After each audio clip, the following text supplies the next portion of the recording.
All right, so this section is called the invasion. The situation again quieted until 2 years ago when Befallen was invaded by a force even more evil than itself. Lannis Taville, a dark elf called the Daughter of Hatred, Daughter of Hate. Some say she was the daughter of Interrook himself, used the dungeon as a place of refuge when she rebelled against the priest of Interrook. All right, so Lannis Taville is another character very important to the lore. We see her in GM events. She is the yin to the yang of Firiona Vai, or Firiona Vai. Firiona Vai represents Tunair, mother of all, and Lannis Taville represents Interrook. At least that's in her origin. All right, so she's a very, very, very important lore person. The Battle of Bloody Kithakor, she was a major player in that event, and why Kithakor has the undead and all that at night. Like, she's very important. She wrested control of the dungeon from Redak Brokenskull, breaking apart his sword and restricting him to the western wing of the second floor, along with Gynok Moltor. All right, so we see Redak Brokenskull on the second floor in game. Like, once you get the key, you're able to access the area in which you would find Redak Brokenskull. He's just called the Troll Shadow Knight, though, but he actually has a name. The Thaumaturge Menenzia of the Burning Dead struck a deal with Lannis as she had with Brokenskull, promising not to act against Lannis in return for permission to remain in Befallen. All right, so before we continue on with Lannis in this particular context, there was a GM event that I want to touch on. All right, it's called the Child of Hate, and this explains how Lannis ended up in Befallen. All right, this was a beta event. Okay, and this event is called the Child of Hate. Long had the Prince of Hate waited to visit his revenge upon the elves for destroying his plans for them.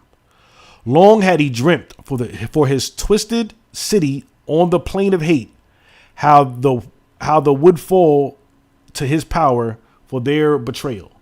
His devoted priestess that had spirited his dark creations to safety during the rebellion had been the foundation of his will to destroy them.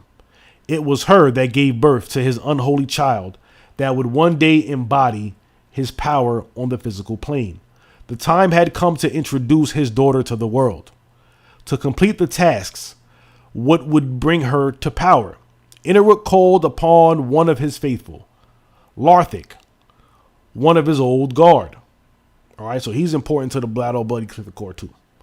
To find those who would rally to the banner of hate and bring his daughter to power. In a vision, he spoke to him and bid him complete this task or suffer his dark god's anger. Larthic immediately jumped out of bed and donned his armor. He took to the streets shouting to the day of the Dark Elves had come and that Interrook was sending his daughter to lead his people to victory over the light races. Many of his dark brothers and sisters gathered to hear what must be done. The bitter medicine of being cast out had never let taste escape his lips. I'm not sure how to. Looks like it's a bunch of typos. Maybe I'm just reading it wrong. But you guys get the message. Lannis Taville's mistress of envy and daughter of hate appeared before them, and Larthic swore fealty to her and her father that they may lead the Dark Elves to their rightful place in Norath.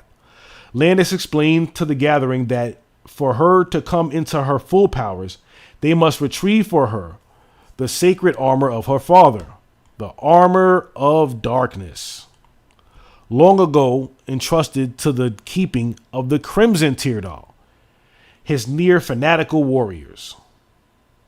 Long ago, when the Dark Elves had been cast out, he had selected them to keep his dark secrets on Norath and made them near immortal to guard them into the centuries. Lannis must vanquish each keeper of the pieces that she may prove her worth and accept the mantle her father had prepared. Lannis left the city with Larthic and what followers they had gathered to Befallen, lost capital of the ancient elves, where she knew the first of the Crimson Teardal guarded her prize. The followers spread out through the ruins to seek out the warrior, and eventually he was found by Lannis herself. No words were spoken, only a nodded understanding, and the two engaged in furious combat.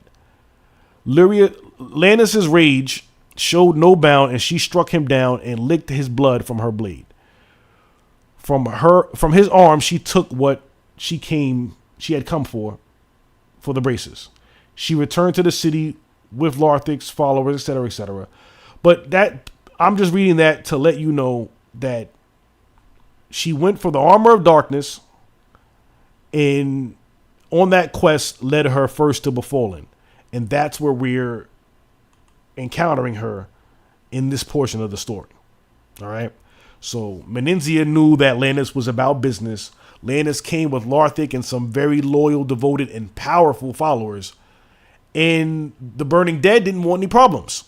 And they just swore their allegiance in order to avoid any conflict.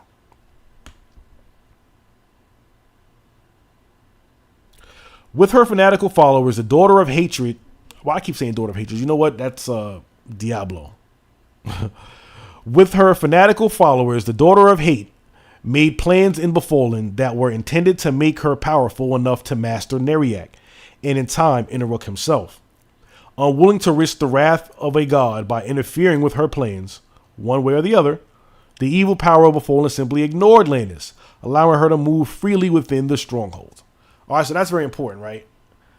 That force is not Interrook and doesn't want to step on Interrook's toes.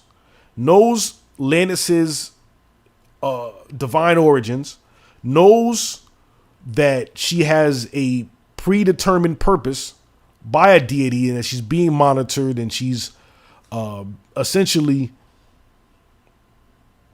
belongs to Interrook. And that force don't want no type of problems with Interrook. Doesn't want any. All right. And so it ignores Lannis and allows her just to move about Befallen freely, unlike the other strong beings that she came in contact with, that the Force came in contact with and took control over. The Burning Dead who lived within Befallen similarly saw no need to resist as long as Lannis made no move against them, and took the opportunity to learn further secrets of necromancy from the Daughter of Hate and her followers. Smart. Lannis's plans came to a short and bloody end when she was betrayed and captured through subterfuge and sacrificed to Interrook. That's another GM event involving Mayong Mistmore. I'm not going to go into it for the purposes of this video. Got the hiccups now. I'm not going to go into it for the purposes of this video. We're just going to focus on lore directly tied to Befallen. All right. So we'll just accept that as a fact for now. Her surviving followers fled Befallen for the Wrath Mountains. There they formed the Temple of Malice and soon became known as the Primordial Malice. Now we encounter this faction in game. All right. So the Primordial Malice are followers of Lannis Teville. Though a few free-willed undead and gnome necromancers followed the Primordial Malice into the mountains, and some of the Dark Elves stayed in Befallen. Most of Befallen's residents considered this a return to business as usual. All right, so that's important. So this is how some gnomes become followers of the Primordial Malice. Right? They were once burning dead necromancers from Akanon that traveled to Befallen, came in contact with Lannis Teville, and then and her followers, and became followers themselves. But then we also see that some Dark Elves stayed behind, which is very important because to get the first key in Befallen, you have to kill a Dark Elf Shadow Knight. And you think nothing of it. It's a Dark Elf. His name is just Dark Elf Shadow Knight. I kill him, I get the key to the next level. That's all that you really get in game, unless you look at these extra game sources that kind of explain some of these details. And these books were released, in the early 2000s, 2002, 2003, 2004. A lot of these books were released during that time and made available. All right, so let's continue. Menenzia took this opportunity to claim Befallen for herself and gather allies to help her keep Gynok or Redak from gaining control of the stronghold. Very important to note, I'm going to actually bring this up at this time.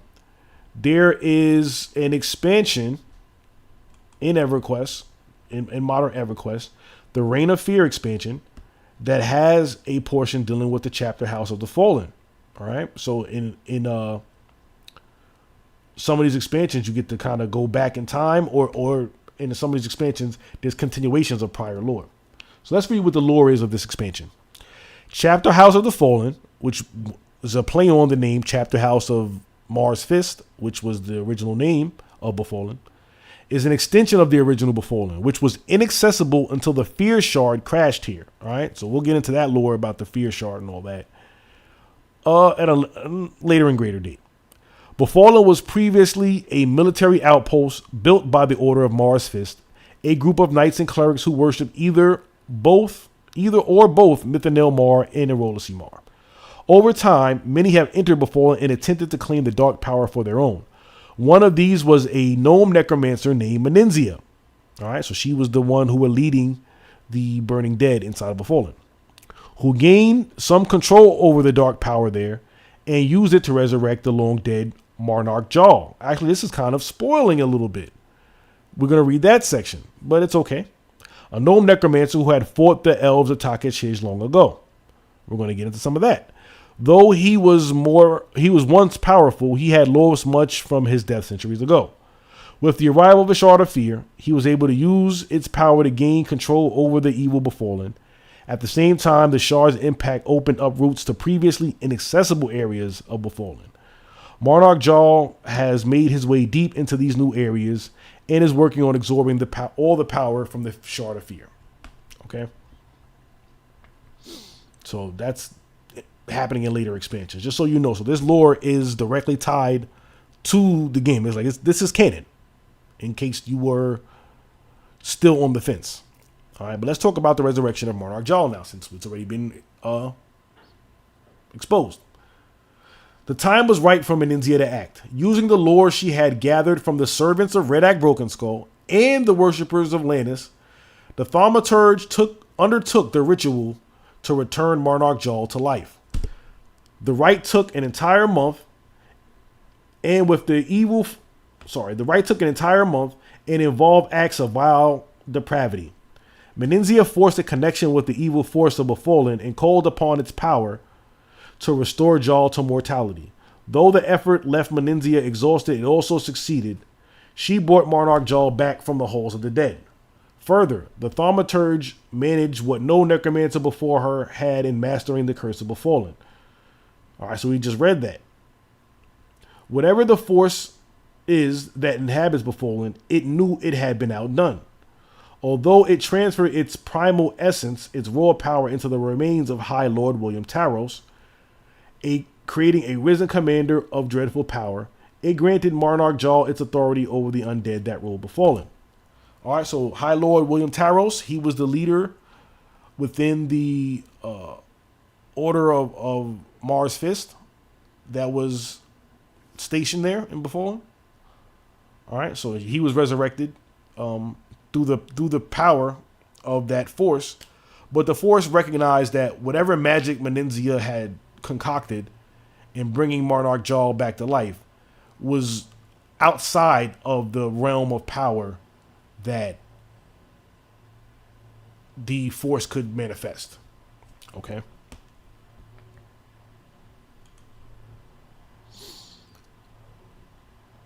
So this is a section called The Situation Today. We're getting close to the end of this particular reading, and then we're going to go into some other game sources momentarily. What is this right here? This shouldn't be up here. Okay, that's what I needed it to be. Okay. The Situation Today. Marnarch Jarl is Lord of Befallen, and more than that, is free of its curse. Despite this, he has yet to leave or even exert his influence beyond the dungeon's walls. Okay, so that's very important. Out of everybody before him, he's the only one who's free of the curse that was able to harness the power that was summoned by Gainak Moltor. Fortunately for the inhabitants of the Commonlands, he was returned to life with only a portion of his previous power. Jarl knows that many will rise against him once his presence becomes common knowledge, and he does not wish to face these foes until he has his full might. Jarl is convinced the secret to regaining his lord's glory resides within Befallen, and has begun gathering scholars, necromancers, and wizened undead to him to aid in his frantic research, all in the hope of discovering Befallen's last secret. In the process, he had begun to spread rumors that Befallen has become a school of necromancy, prompting young necromancers, shadow knights, and even some evil clerics to travel there in hopes of learning dark arts. Jarl has used this to his advantage, gaining cheap and replaceable servants for the burning dead, but his true goal is conquest, not education. All right. So we're going to get some context to who Monarch Jarl is, but I just want to close out, see if there's any other rumors we want to read really quick. All right. So here's one of the rumors. Befallen is actually the lost elven city of Takish Hij, or perhaps one of its last remaining outposts. False, but a common misconception. Takish Hij is found in the desert of Ro, most likely the phantom city that haunts the Oasis of Mar, and Befallen has nothing to do with it. All right. Rumor number 2. Forces from Neriak want to claim Befallen, and a large army is moving toward the dungeon. Partially true. Queen Christanios of Neriak has commanded the dead to find the Thex Mallet, which lies within Befallen. But there is no army on the march. Dark Elf Shadow Knight Kidian Gix leads a small force of raiders who watch and occasionally enter Befallen, but there are no more than a dozen in his band. All right, so this is a good point to segue into the Thex Mallet quest. All right, so first let's take a look at Kidian Gix. This is the guy, right? Level 18 Shadow Knight. 181 harm touch. All right, so if you're level, let's say you want to go hunt some Kodiaks or something like that, and you just running through the Commonlands, minding your business, West Commonlands or whatever, fighting a young Kodiak, and then boom, 181 harm touch. Loading, please wait. It's this douchebag. Okay? And he's related to 2 quests. Messages for Neriak and the Thex Mallet. So before we do the Thex Mallet, let's take a look at Messages for Neriak really quickly, right? So basically, it's a quest that you get in Neriak, 3rd gate, from Noxil Vsec, this guy right here, right? And he basically wants you to do some courier duties, where he wants you to travel to West Commonlands and ask Kidian Gix if he has any messages for Neriak. Sometimes he does, sometimes he doesn't. When he does, you get a sealed letter. And the sealed letter reads, to Lovil Esnez, the guy who's the quest giver, the dead, Neriak. I require aid in keeping adventurers from Befallen. I have reason to believe that the Thex Mallet lies shattered within Befallen. I have lost too many members on the expeditionary team. Help. Super, super, super important. All right. That letter lets you know that Kidian Gix is there to kill people around Befallen. Like, he doesn't want anybody to go into Befallen. And so when you're on your good characters rolling past and he's killing you, he's actually doing the work that he's supposed to do. These are his orders to keep you out of Befallen until they can get their hands on the Thex Mallet, right? Very important. What he says before he gives you the sealed letter. It's about time a courier reached these wastelands of humanity. I have urgent news for the dead. Take this message at once. Let no one stop you. Be on the lookout for the Fear Doll Silent Watch. Right? And that is the silent. Well, I'm going to read what it says. They have learned of our quest. All right. So espionage works both ways. Just how the Dark Elves had learned that the High Elves were seeking the Thex Mallet, and that's what led Commander Elrod and his platoon to Befallen in search of that item and doomed them all, right? The High Elves learned that the Dark Elves are now interested in Befallen, and he needs the Queen and the officials in Neriak to know what's going down, right? So when you return the letter, well, actually, before we read it, let's read who the Silent Watch is, because this is pretty cool. Who are the Silent Watch? Kizzy and Gix. The Codadal have created an elite band of paladins, greater than our own Teardal Dragoons. So he's acknowledging that the Silent Watch paladins are even stronger than their dragoons. They existed on the edge of righteousness. They will perform despicable acts in the name of their deity, barely skimming the edge of evil. All right, so these guys are like, they'll do the dirty work of the crown of King Tyr's Thex, right? They're gonna get their hands dirty, and they're gonna do what they got to do, even if it's outside of the bounds of righteousness. They'll get that work done. All right, that's who the Silent Watch are. Okay. So moving on, you see when you turn in the letter, you get faction increase with the dead. The dead is the Necromancer Guild in Neriak. Queen Crystanios Thex is who the Necromancer Guild, the Shadow Knights and Necromancers, they're loyal to Queen Crystanios Thex over King Nathox Thex, whom they believe should not be the ruler of Neriak as he is. They believe Queen Crystanios should be the ruler or whatever have you. All right, so when you turn in the sealed letter, all right, so this is like a precursor to the Thex Mallet quest, which is why I'm reading it. When you turn the letter into Laville S. Nez, he says, I see my expeditionary unit has encountered problems. I must send a Dragoon unit to Befallen at once. I must not allow the Thex Mallet to fall into the hands of some simple adventurer. Here is payment for your quick service. All right, so he gives you some bandages, coin, whatever, iron rashes, torch, whatever, right? And you lose faction to, well, it says King Athox Thex. It's supposed to be Nathox Thex. That's a typo. So the High Elven King, you lose faction with them, right? Keepers of the Art, Eldritch Collective. These are, I believe they're the. Let's take a look at it really quickly. Yeah, the Neriak guilds in the Caster Guild of Neriak, right? And let's see what is it. Eldritch Collective, actively opposed to evil gnomes. Okay, then this is the Akanon guild. Okay. So you lose faction with the reason why you lose faction with the Keepers of the Art, though, just to be clear. The reason why you would lose factions with them. I'm sorry. I thought this was a Neriak guild. That's what. Okay, so you lose faction with them because these are high elves, right?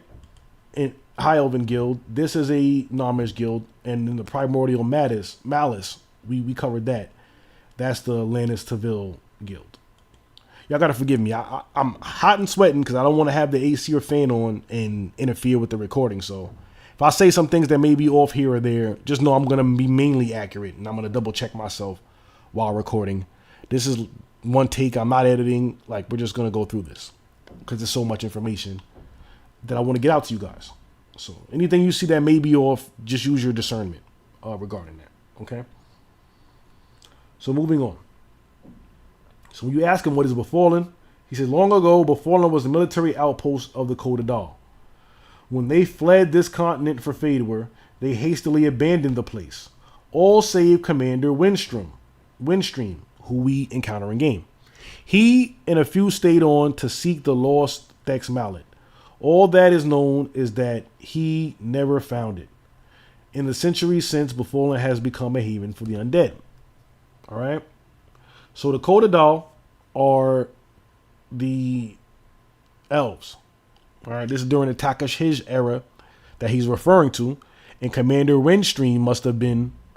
Actually, no, this is not. See, this is where I'm getting off again. This is not during the Takashish era. This is a platoon of high elves that are sent I guess the first of them, maybe, or one of the platoon sent in search of the Thex Mallet. All right. So when the elves left, and it's explained here what I just read. When the elves left Antonica, when it was known as Tunaria, when they left and they fled to Fadewar, they wanted that Thex Mallet back. And so that's where Commander Windstrom comes in, who we see in game, and we fight him as an undead as part of the quest. All right. So we ask him, what is a Thex Mallet? All you can know is that the Thex Mallet is desired by our queen. If we are not successful in its retrieval, it will be our heads, which will adorn a blah blah blah. Okay, so he's like, we have to get it. Okay. Now, there's some other couriers and stuff like that, but this third courier is missing. It's like a broken quest. I checked on Alakazam and all that, but that's all we need to know for this one, is that, they learn from Kizdian Gix that adventurers are traveling to Befallen. He's doing what he can to kill him and keep him away, but he's gonna need some more help, right? And we were definitely getting in Befallen, so I can understand this being a factual thing for him. He sends it back to Neriak Third Gate, and then Neriak Third Gate now has to send him some support for the Thex Mallet, right? And this is the Thex Mallet quest, and here's the support that they send. Okay, so let's take a look at this quest really briefly. And we're getting close to wrapping this video up. All right, this is an extremely difficult quest, faction-wise. Dark Elves, got aimable faction with the dead. You can kill High Elf or Gnomish casters, Eldritch Collective, Keeper of the Art, as we were speaking about. Lenara Parlone, I believe she's in Nagina, and she's locked up in Nagina. And Retlon Brencog, he's locked up in Crushbone. Okay. Guys of the Deceiver is still dropping right now on Teak currently. Factions can be potentially bypassed, as both the Thex Mallet and the Reaper of Dead are tradable. Fair enough. All right, so we don't got to read that part. You go back to Laville, and he says, so you have succeeded where the others have failed. You show promise. Take this then. You shall be a valuable asset to the dead, and soon this shall be of value to one so great. This will help you on your way. Are you interested in my appointed task? All right, so Kizdian Gix asked for help, right? You presumably are a member, either a Dark Elf, Shadow Knight, Necromancer, or Cleric of the dead, or have aimable faction with them, so you would be fitting to support Kizdian. All right, so you say, I am interested in your appointed tasks. And Laville says, very well. You have gained the appropriate power. I require you to journey to the Common Lands and seek out Kizdian Gix. He is a member of a very important force. Tell him Utok Adurev Octin. Remember this password. All right, so you actually have to say that to him. What is the Thex Mallet? All you can know is that the Thex Mallet is desired by our queen. It's retrieval, blah, blah, blah. Who is Queen Crystanios Thex? The queen of the Tyrdal is the most powerful of all. It is she who should sit on the throne, and not King Nathox Thex. The dead are her humble servants. We await the day when she shall finally take her rightful position as ruler of Neriak. All right, so they wish to overthrow the current regime in power and install Queen Crystanios Thex to the throne. Okay, so these two factions, Queen Crystanios Thex's faction and King Nathox Thex faction, are adversarial. All right, who is King Nathox Thex? A competent and powerful warrior, but a warrior nonetheless. He has suppressed the true glory of the Tyrdal. Perhaps it is time for a new ruler of Neriak. All right, so they're saying King Nathox Thex is not really gonna give Neriak its glory because he doesn't really deal with the magic like that, and that's the Queen's area. All right, so you find Kizdian Gix near the toll booth. You hail him, and he's gonna say, if you have business, then out with it. If not, then be gone. I have little time to waste on chit chat. Now, mind you, that's if you're not KOS, right? If he ain't gonna say anything to you, then you ain't gonna get a chance to hail him. He's gonna harm touch and just start attacking you. All right, so you say the phrase. You gotta have at least in different faction, right? Kizdian Gix, you speak the words of the dead. All right, so that's language of the dead guild. He understands. You must be the assistants Loviel was to send. All right, so you were the person who took the letter to Loviel to let him know that he needed assistance. You delivered the letter from Kizdian Gix, and now they send you back as assistants. All right. You must work quickly. Inside Befallen are the 3 pieces to the Thex Mallet, which are to be returned to Loviel. Find Hubbard Elrod. He was my assistant. Give him this note, and he should have information. All right. So now we're going full circle. That brings us back to Commander Hubbard Elrod, right? Commander Hubbard Elrod, who was the first deployed of Neriak's forces to try to retrieve the Thex Mallet. All right. So you got to go give it to his skeleton. Okay. Where do we leave off at? Okay. So you get the note from him. All right. You say Thex Mallet? The Thex Mallet is a very special weapon of elven creation. It is as ancient as North itself. Queen Cristanios commands that we find it and return it to Loviel Shinez or Esnez. This is all you need to know. All right, so clearly this is an artifact of the Eldar of the Takish Hiz. All right, these are the oldest elves that we know. All right, so we know this NPC is Skeleton Elrod. Let's take a look at him really quickly.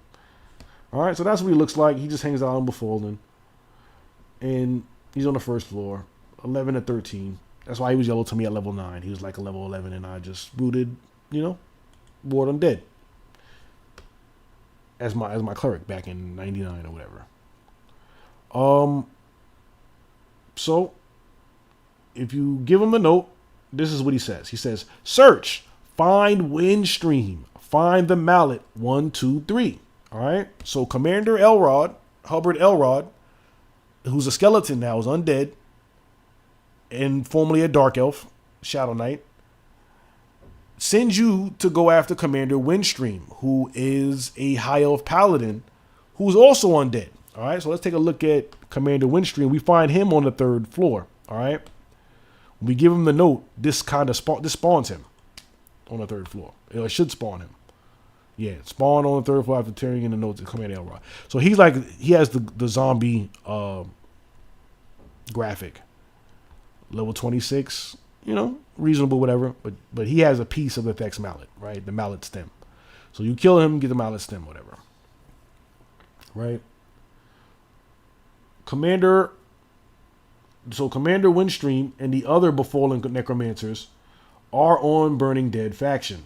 All right? Because remember, the Burning Dead we read about, they took over Befallen. They have the power in Befallen. All right?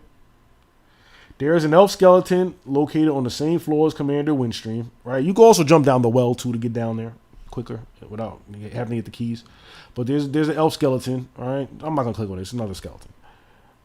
He's bottom of the well near the throne or whatever, or the chair or whatever, with the invisible wall and all that. You collect the mallet head, the mallet stem, and the mallet hilt, right? And you combine these. And when you combine them, you get the Thex Mallet, and they'll give you the Reaper of the Dead. And you can even keep the Thex Mallet as well. You can have it as an item. 533, 5 magic resist. Crappy weapon, but not bad for that era, for classic era. All right, so moving on. Okay. So very important. There was a quest that appears to have, at least from Alakazam. Let's text copy directly from Alakazam. We know Opal Darkbriar, right? She is a character that is the leader of the High Elven Guild, as well as, we'll see her as the leader of the Necromancer Guild as well in East Freeport. All right. And in the tabletop, she's the leader of the Dismal Rage, the Clerics Guild. All right. But in game, she's the leader of the Necromancer Guild in Freeport, as well as the Wizard Guildmaster in the Academy of Arcane Science in West Freeport. And there's something to do with a Wand of the Burning Dead, and but it's a broken quest or whatever, right? But the Wand of the Broken Dead is supposed to be Marnak's Wand of the Burning Dead, the Wand of the Burning Dead, right?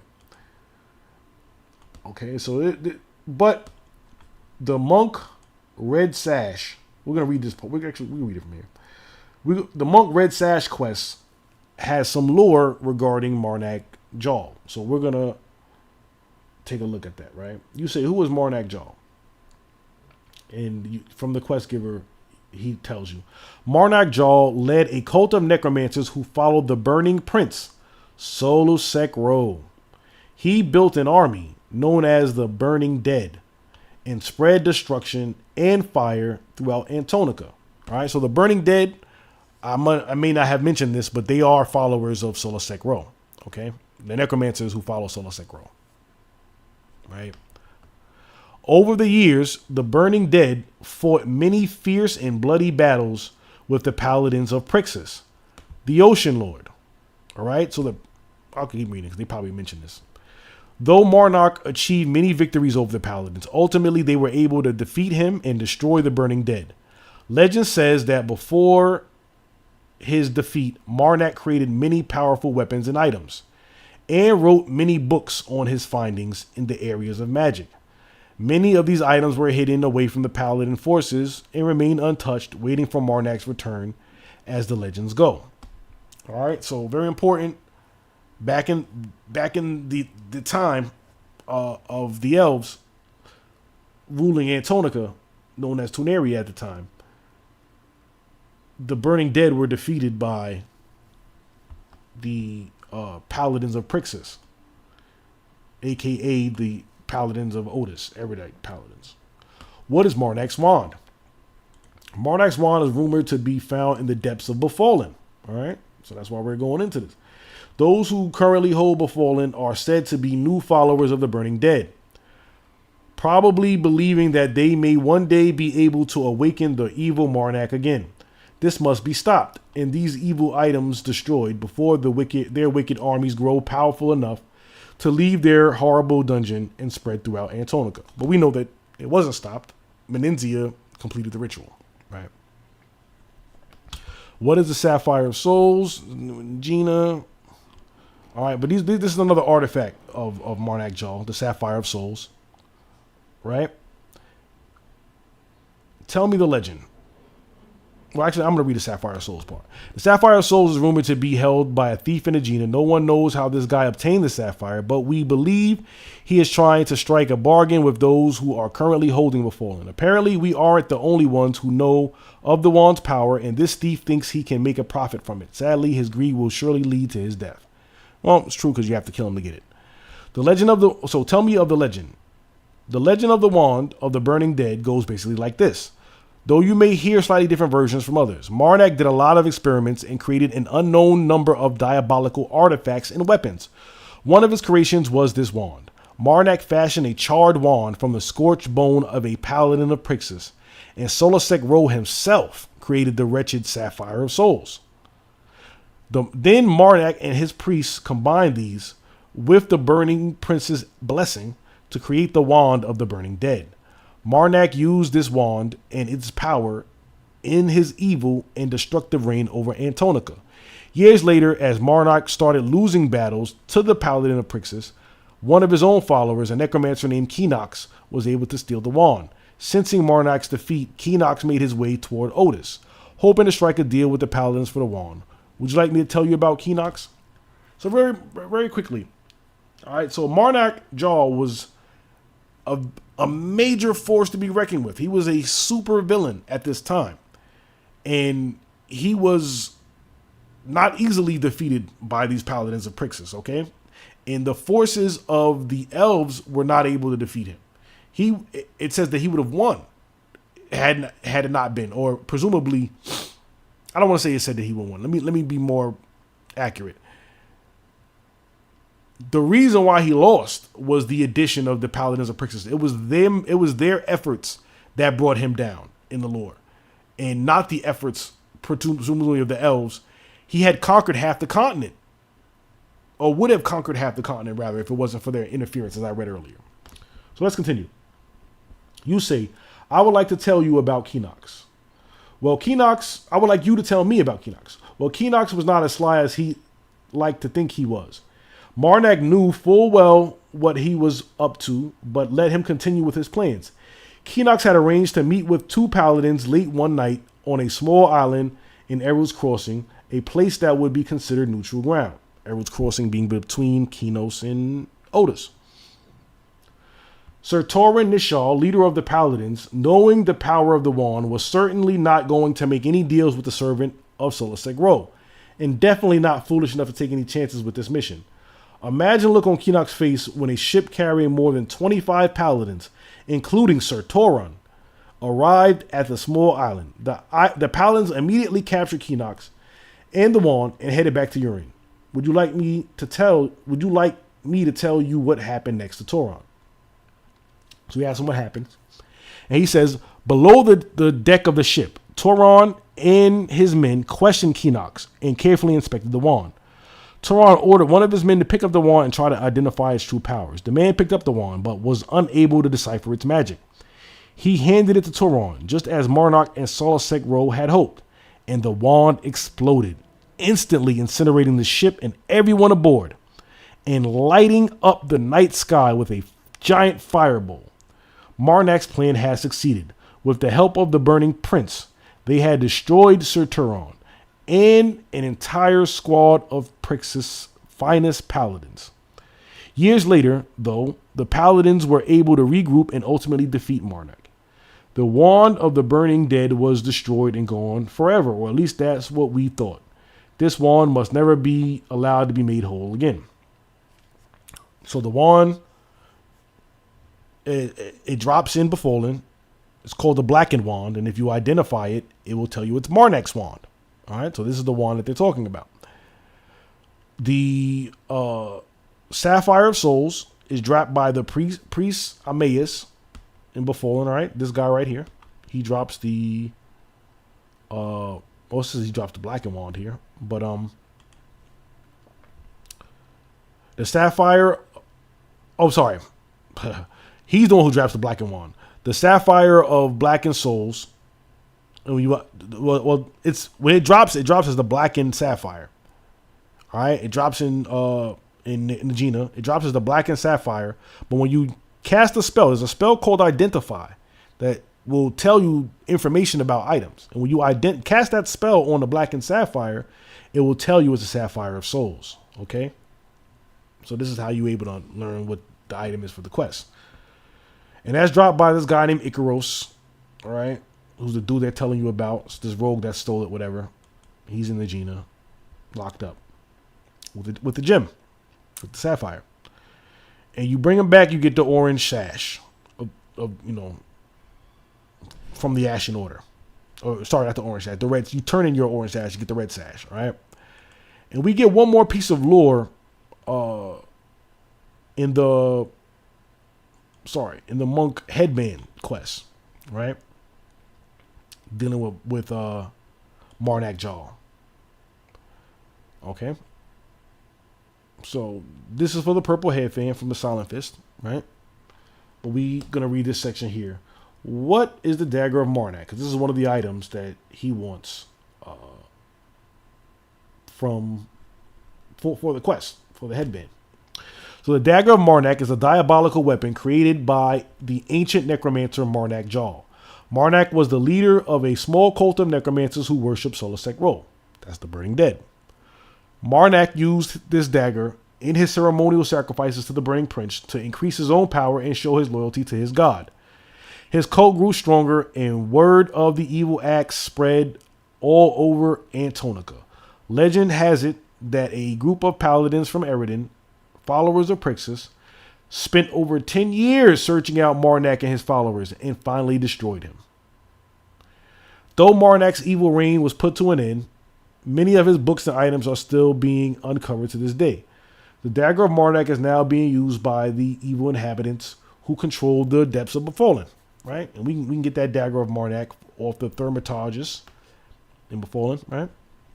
That's where the dagger drops. One of the members of the Burning Dead are holding onto the dagger at the moment. Bring this dagger to me so that we may dispose of it and banish its evil power forever. Well, the evil power doesn't get banished because, again, we come across this content in the Reign of Fear expansion. And Marnak Jarl does get resurrected according to the lore. So the lore of Befallen is lore. He does get resurrected. And that's pretty much all I had on this particular subject. I felt it was a deep dive. We went through several different quests. We went through 2 different source materials. We went through a GM event, and even looked at a future expansion, all to kind of tie in the various different characters and the narratives related to Befallen. If you like this video and you're looking to see more videos like this, definitely hit that like button, hit the subscribe button, and I'll see you guys in Norath. You can check me out on the Teak server. My name is Historian. Take care, adventurers. Peace.